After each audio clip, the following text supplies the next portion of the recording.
रेल्वेकडे जाणारं आंदोलन जाम करू नका, बच्चू कडूंनी आंदोलकांना हे आवाहन केलेलं आहे। चर्चा न झाल्यास रेल्वे ट्रॅक उखडून टाकू, बच्चू कडूंनी सरकारला हा थेट इशारा दिलाय।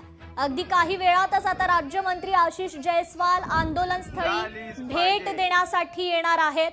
दरम्यान आता बच्चू कडूंनी आंदोलकांना आवाहन केलं आहे, रेल्वेकडे जाणारं आंदोलन जाम करू नका असं आवाहन बच्चू कडूंनी केलेलं आहे। चर्चा न झाल्यास रेल्वे ट्रॅक उखडून टाकू असा इशारा दिला।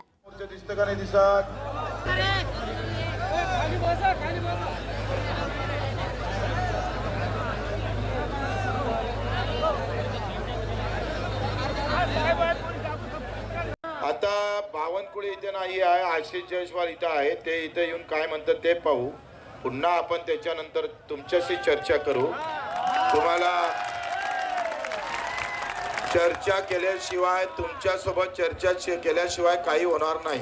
तिकडे अडवले माणसं बुट्टीबोरीला, इकडे आमच्यासोबत चर्चा करतात, तिकडे माणसं अडवताय।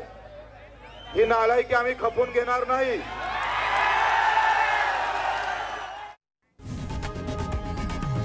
लोकशाही मराठी ऐका, पहा, जागरूक रहा।